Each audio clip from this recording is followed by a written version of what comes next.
Thank you. Walking out is always such a trip at these things. So I resent the whole thing. I object to the whole thing. Ben Shapiro is like a cancer, and that cancer spreads. Now they're one of those Republican buzzwords Of what I would call greater Israel and Israel for a man who was once a PR flag for Jeffrey Epstein. Check the record. So Amfest just took off, and if you watched it, you're going to know exactly what I'm going to get into. It was super heated at Amfest. I mean, the whole talking points were just from, Ben Shapiro going at it to people, and people going back at Ben Shapiro, and then Israel this, Israel that. It was kind of insane to watch.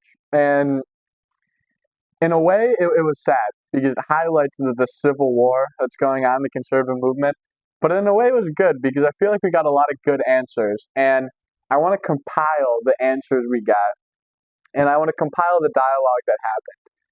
Because now I feel like we have a good basis for where the movement's going and who the movement is taking with it. So if you don't really understand what's going on, the conservative civil war, which some people disavow and some people totally see eye to eye with or understand, like I do, it's this rip in the conservative movement. Once a united movement, kind of under the MAGA banner, has split, especially with the Nick Fuentes show, the Candace Owens conspiracy theories, the straight peddling of Ben Shapiro, and then ultimately the lack of a quality president that we wanted to see in Donald Trump. I wouldn't say any of these characters would argue that Donald Trump is a bad president, according to modern presidential standards, but all of them are pretty, at least most of them, are pretty unhappy with where the presidency is going, to say the least. And the people who refuse to condemn Candace's truly vicious attacks, and some of them are speaking here, are guilty of cowardice. Yes, cowardice. So I don't actually believe that condemning Candace Owens is the right move, per se. I feel like it's good because there's obviously things to disagree with. I made a whole video about it just yesterday. But I feel like there's more to what Ben wants than just condemning. He wants people to attack Candace Owens, to call her, out of the movement and this and that. And I think that's horrible, right? That's the movement, that's the conservative movement that we built to shy away from, was banning people from the movement. No, I mean, I feel like Candace Owens has gone off the rails, for sure. Why, instead of pushing her away, can we not just bring her back? In my last video, I explained that she was a good commentator. She was good. She had good morals. She was a great speaker. Very ambitious. I don't see why we can't just reel her back into the more moderate conservative movement. When people talk about what they don't like about Candace Owens, they talk mostly about the Charlie Kirk conspiracy theories. And I explained in my last video that that's kind of going downhill for her. So I think we should just let Candace eat the dirt that she's about to face plant into, and then help her up. Be what God would want us to be. Lend out that hand that Jesus would lend out. And instead of banning her or removing her from the movement, we should reel her back in. As of anybody, we should reel everybody back into the movement, or into the movement who were already there. And I remember all these reporters, one from the Washington Post, which used to be a newspaper in Washington, calling me and being like, "Will you denounce your brother?"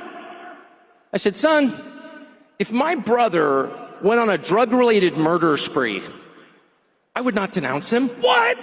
Are you for drug-related murder sprees?" "No, I'm for my brother. And nothing will ever make me not for my brother." And I'd probably tell him, "No more drug-related murder sprees for you." I'm not for that. I'm not for a lot of things, actually. But I will never, ever denounce people I love to satisfy the mob. Right? This clip highlights that we're really in this together. This conservative movement is it's fragile right now. It's something that we could attack anyone on anything. If I wanted to, on my Nick Fuentes video, I totally could have went on to everything I didn't like about Nick Fuentes and then ended it off saying that he's a horrible guy and you shouldn't watch him. And that's not what I did. I explained why I didn't like him. I explained why I did like him. And then understanding that he's a brother, he's a Christian, so he's my brother, and understanding that he's also part of this conservative movement with us, that we should be helping them out.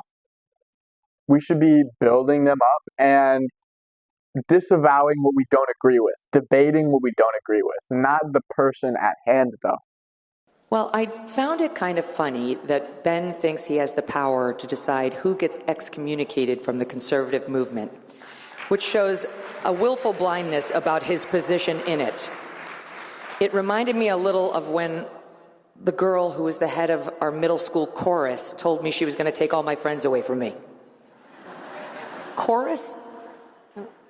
A head cheerleader maybe, but like, so I resent the whole thing. I object to the whole thing. Ben and I, he had the nerve to call me a friend right before he called me a despicable coward for not calling out the people he once called out.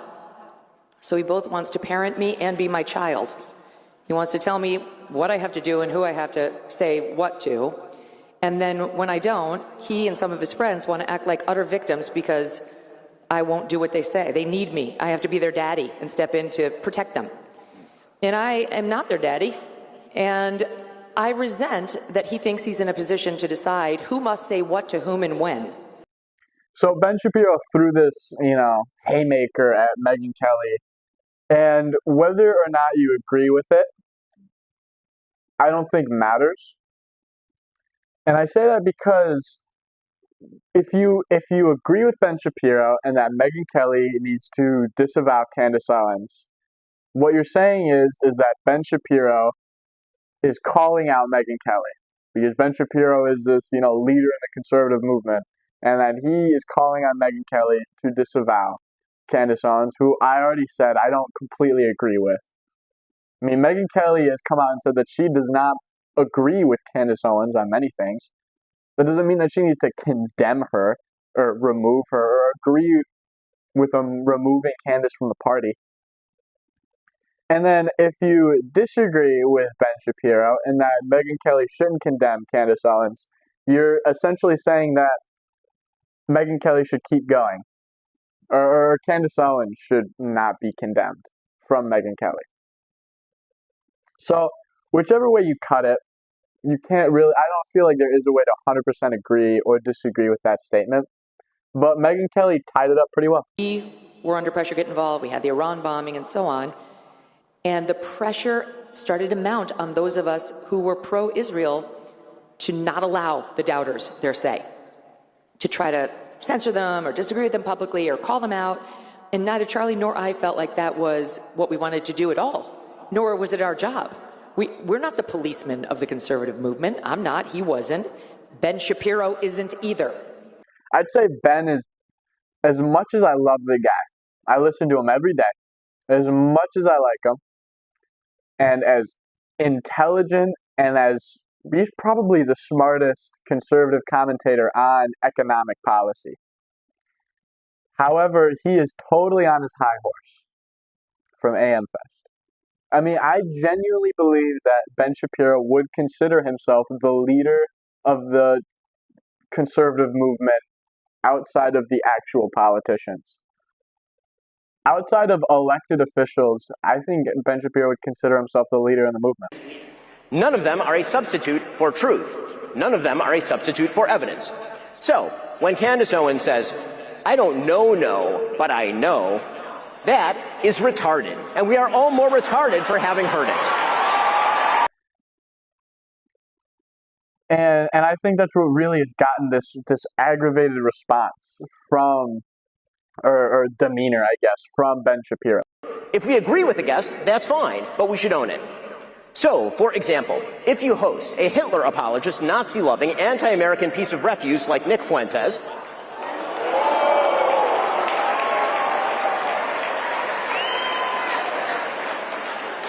You know, the Nick Fuentes who said that the Vice President of the United States is a, quote, fat gay race traitor married to a Jeet. The person who said that Charlie Kirk was a, quote, retarded idiot. The person who said, and pardon my language here, it's his quote, that he, quote, took Turning Point USA and fucked it, and that's why it's filled with groypers. If you have that person on your show and you proceed to glaze him, you ought to own it. I mean, that clip, it just kind of highlights what I was saying earlier. And I feel like that clip highlights that a lot of people are really agitated about it. A lot of people don't like that Ben Shapiro thinks that he's this conservative leader. Whether or not it's because they themselves want to be the leader or they themselves are uninterested in having a leader, I don't know. But I think Megyn Kelly has like good intentions when she's trying to say all this.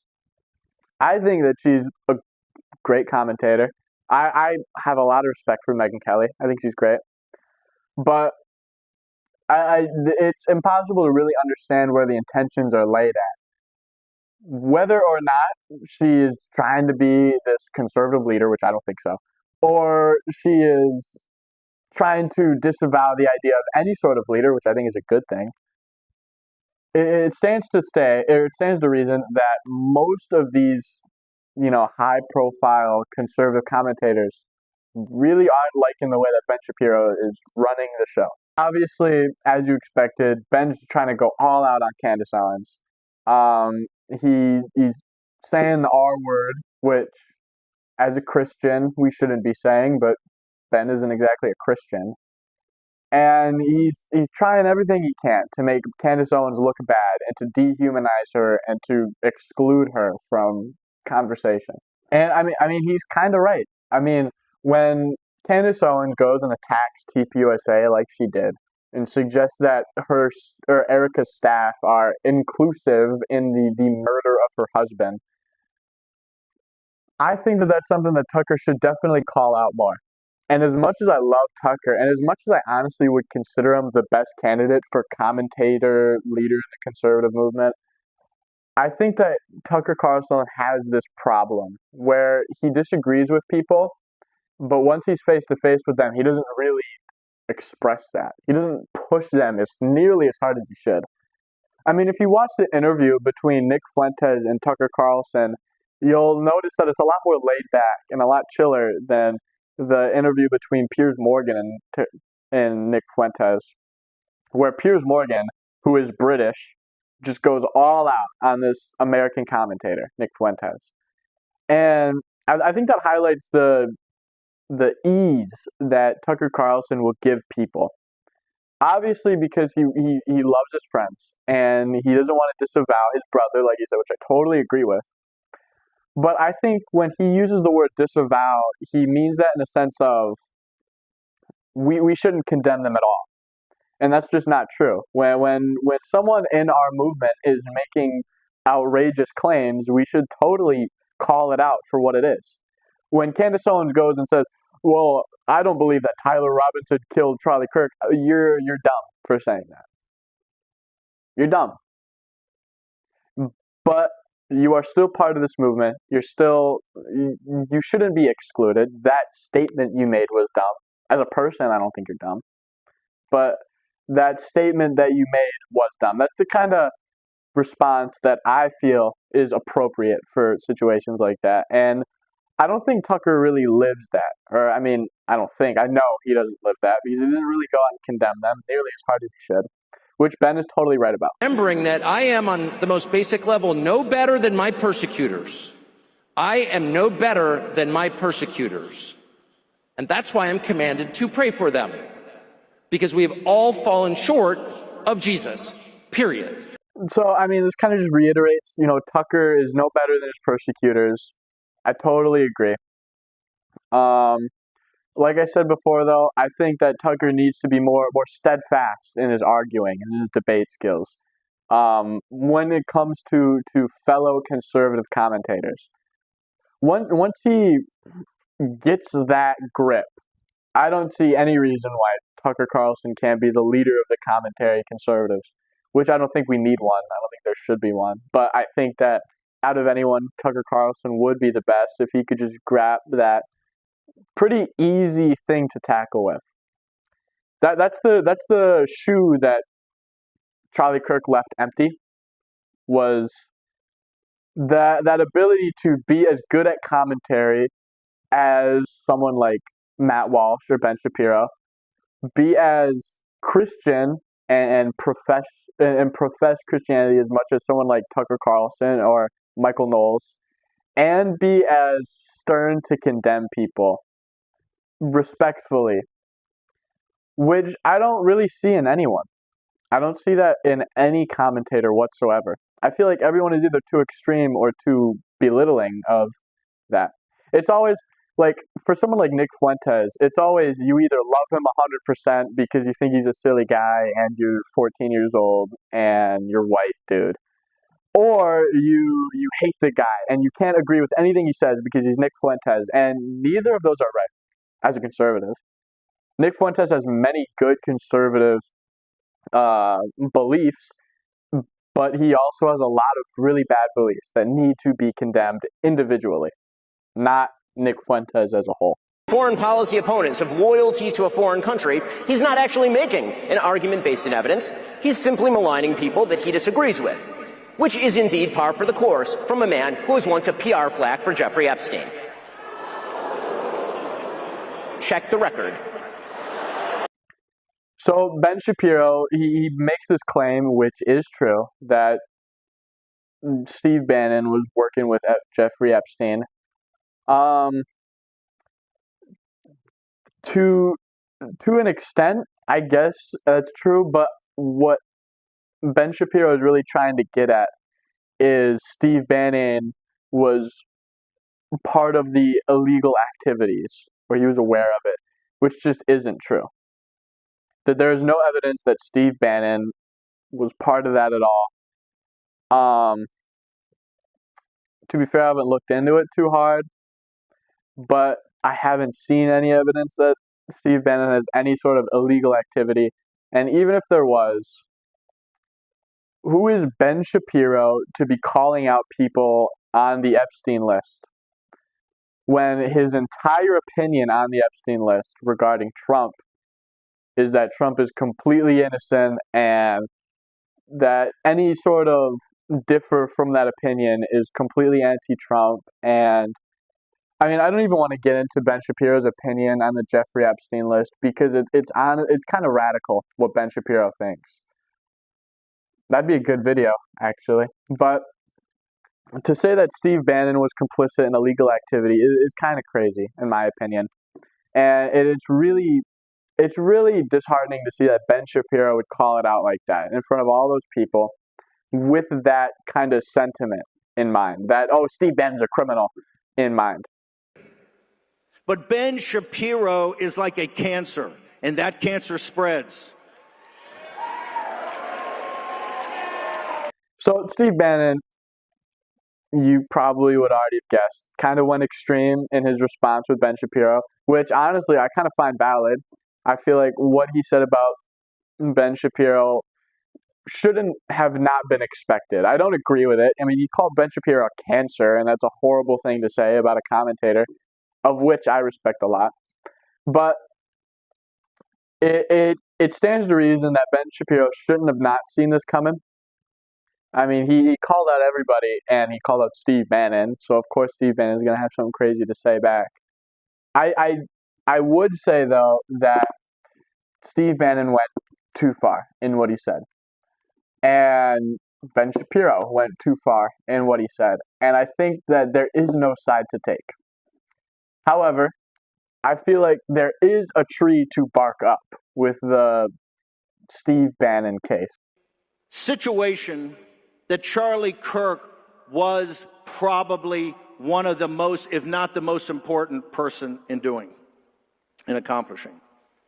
And that is this concept of what I would call Greater Israel and Israel first. You can't get a better defender of Israel than Charlie Kirk. You can't get a better defender of Israel than Steve Bannon. At Breitbart, adamant, couldn't have a two-state solution. In the White House, I'm the one that pushed initially hard to move the embassy to Jerusalem. At War Room, ask all the War Room people that are here.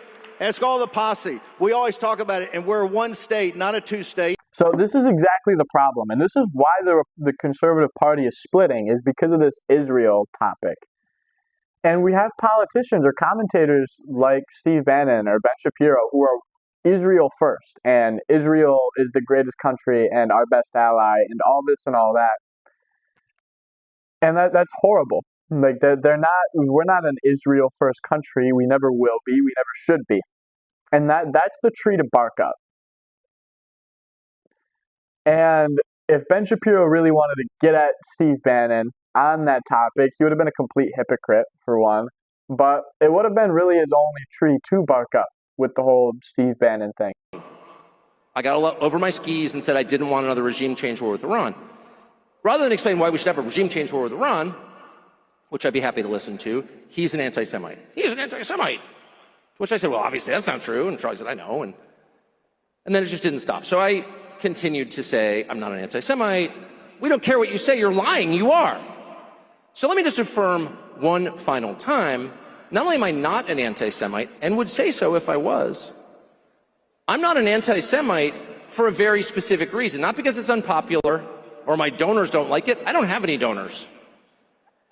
I'm not an anti-Semite because anti-Semitism is immoral. In my religion, it is immoral to hate people for how they were born. So I was talking about this a lot in my last video, but I hate the anti-Semitic word. I feel like that when I look at like liberals and they use buzzwords all the time, like affordability or constitutional crisis or Hitler or Nazi, or they are the party of buzzwords. They are the party of bad rhetoric. And we're adopting that a little bit because we're calling people who disagree with people like Steve Bannon or Ben Shapiro, we're calling them anti-Semitic. We're calling them racists. And that's such a horrible thing to say, especially coming from the party that wanted to exclude itself from that kind of rhetoric. But it is what it is, I guess. But there is something we can do about it, and that's we can call it out for what it is, and we can keep questioning about Israel. Why are we sending it so much money? Why are we doing that? We can keep calling that out. Why are they so influential in our government? We can keep calling that out. Why do they own all the businesses? We can keep calling that out. To use the word platform as a verb, which it's not. It's a noun. Don't steal my nouns. Deplatform and denounce. Why haven't you denounced somebody else? The whole like Red Guard Cultural Revolution thing that we so hated and feared on the left that we did everything we could to usher in a new time where you could have an actual debate. I mean, this kind of was the whole point of Charlie Kirk's public life. I mean, Tucker's kind of, I mean, he's right. Like, we shouldn't be just deplatforming people. This is another one of those Republican buzzwords now, is deplatforming. And I think it's super unhealthy. I mean, debate should be universal.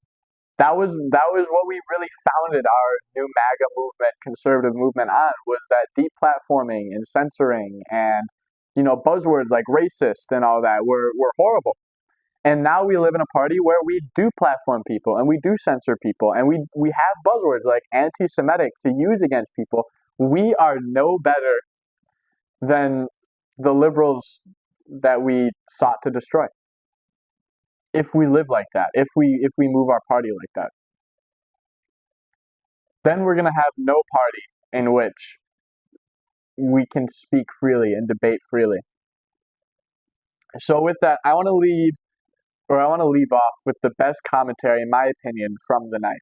To the many organizations now, and particularly this applies to the Anti-Defamation League, which has cheered on anti-white hatred for decades, has attacked anyone who said anything about it,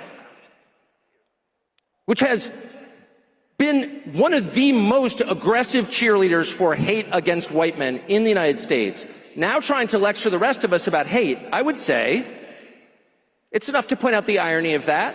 Come to our side, which is the side of humanity, and oppose all hate against all people. Say out loud, hate against whites is every bit as bad as hate against Jews. It's a universal principle, or it's not a principle. It's just a preference. And I mean, Tucker is totally right. The Anti-Defamation League is totally racist against white people. America is racist against white men. And without getting into that, I think that this commentary is the best, not because of necessarily what he said. I feel like that's a pretty standard conservative belief, is that America and the Anti-Defamation League and whatnot is BLM is racist against white men.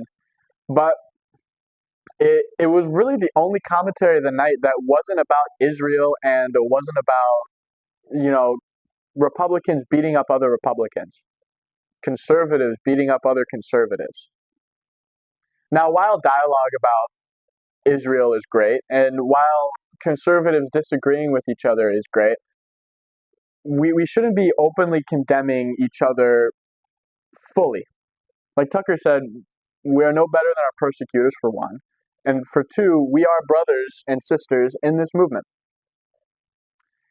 And then to add on to that, if we keep splitting up, we're going to lose the 2026 midterms. And furthermore, we're going to lose the 2028 presidential election. To go on, though, this, in my opinion, was the best commentary of the night because it was just about standard Republican conservative policy. It wasn't talking about Israel, and it wasn't talking about conservatives beating up each other. It was talking about real struggles that we need to fix. With that, my final message is that as conservatives, we need to focus on the issues at hand.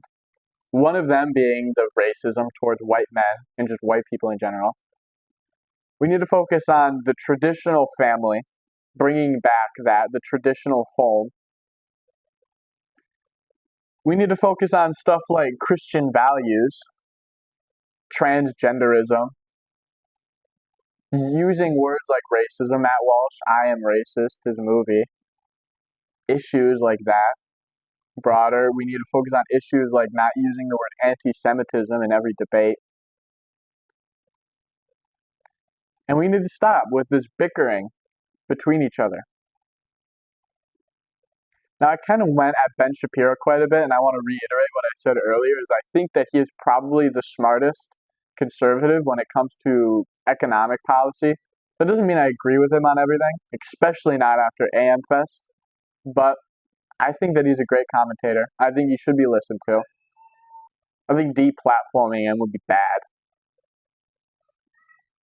I don't think Candace Owens needs to be deplatformed or censored, or Nick Fuentes needs to be censored, or Tucker Carlson, or Steve Bannon, or Megyn Kelly, or any of these things.